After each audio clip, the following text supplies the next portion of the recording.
time for a music review, and I'm going to dip into 2007 for this one. Don't think I've done too many albums from that year, but this is the seventh album by the band Radiohead called In Rainbows. Now this was a very controversial release at the time. The band's contract with EMI had run its course. They committed to 6 releases and they had completed that, but they weren't very enamoured at re-signing, and there was a period of time after the Hail to the Thief when Tom York went away and did a solo album, The Eraser, and multi-instrumentalist Jonny Greenwood started to get his teeth into other works, particularly soundtracks, and did the soundtrack to Body Song in 2004 and There Will Be Blood in 2007. They did a tour the year before in 2006, and some of the music that ended up on In Rainbows was highlighted on that tour. As I say, they were also well involved in their private life, and so they spent quite a bit of time with families and had a number of children, I read.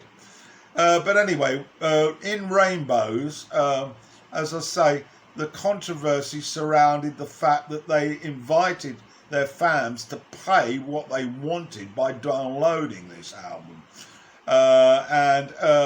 This caused a real shake-up in the music industry. They did also offer a little later a release which had to be paid for, but they released that themselves. The EMI got really up in arms about this, and they actually countered it by releasing some old outtakes of Radiohead material that they had in their vault, and they released it without the consent of the band, and it caused quite a stir. So anyway, that's a bit of the backdrop to this. They used a number of locations which were hardly conducive for the sort of music that we eventually got to hear about. But they did get back their old guy, Nigel Godrich, to do all the necessary production on this album, and his wizardry is certainly indicated. Now, before I get on to the tracks, I just want to remind us that Radiohead are Tom York on vocals, guitar, piano and keyboards. There will be a slide. Jonny Greenwood, guitar, keyboards, ondas martinet, which is a sort of electronic keyboard type instrument. Of course, orchestral arrangements as well were down to him. Colin Greenwood on bass, Ed O'Brien second guitar, effects, backing vocals, and Phil Selwell on drums and percussions. And there was a children's choir, uncredited, on the first track. And now, on that, I'll get on to the track listing. Just before I do that, I think it's important to note, if you aren't aware, that there was a bonus LP that they put out as well at the time of this release, which I have got, but I haven't reviewed it here. But it's an extensive 26 minutes with brand new material that they offered as a sort of bonus album. So pretty comprehensive from these boys. So let's get on to the review now. Opened up with 15 Step. Jerky hand clap rhythms start us off with Tom's hyperactive vocals, and there's some added children cheering that glides into Addison's guitar chords here. It's squelchy, it's got furious beats that wail away, and then we do hear some real drums and real bass. Fascinating lyrics. The beat is full of electronic energy. That's for sure, and a very, very interesting beginning. The second track is called Bodysnatchers. It's a cacophony of fuzzy guitars that weaves in and over at a pace that collides with your senses. Immense collision of sounds, I wrote, and it rocks 80s style as well with that millennium technology. It's an awesome piece of music. White drowning noise of a band playing loudly was created by a string section playing every note of the scale, blanketing the frequencies. The lyrics inspired by Victorian ghost stories, and I will have some lyric sheets on this collection for you to peruse. Nudes up next, and in contrast this has got a very spacious pulse that's laden throughout. It creates that spooky feeling generated by the strings that come flourishing in towards the end. Tom's vocals are eerily put over, and they slide in with that haunting mood, and Greenwood's guitar pieces are absolutely first class. I love the haunting harmonies, the minimalist feel to it.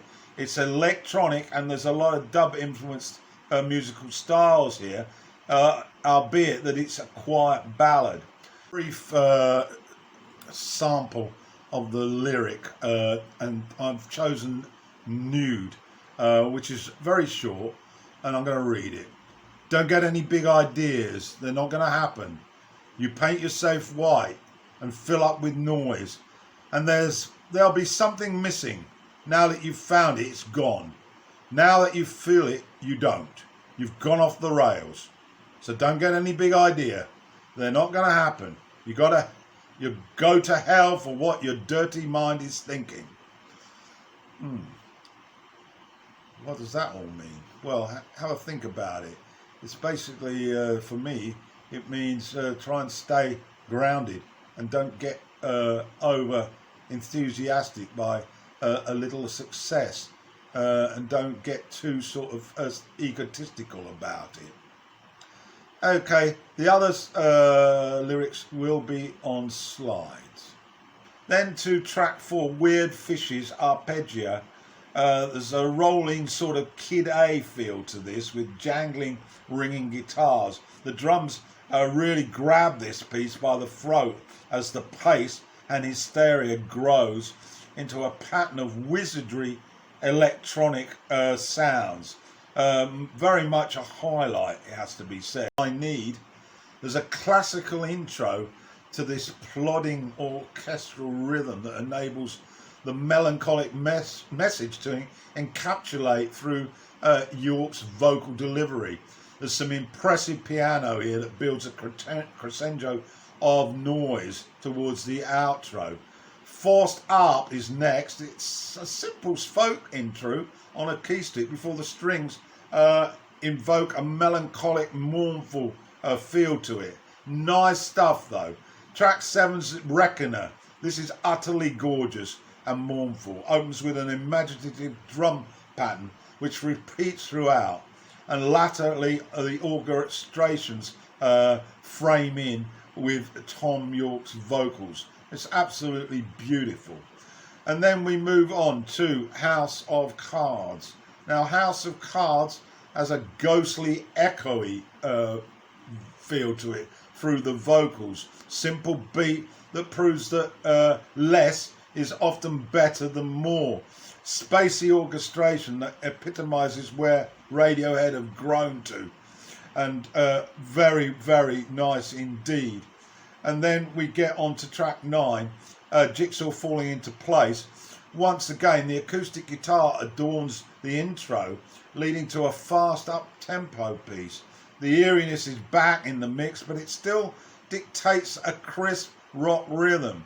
The lyrics are quite caustic. The idea of before you're comatose or whatever, citing the example of drinking yourself into oblivion and getting fucked up to forget after you receive that elation of being drunk. It also wants to emphasise the darker side to that type of behaviour. And so we get to the final cut, Videotape. A solo piano plus Thorne's vocals start this track. It's got a mood of grief. It's stark, to say the least, and the piano and drums offer us the glum reminder of that feeling.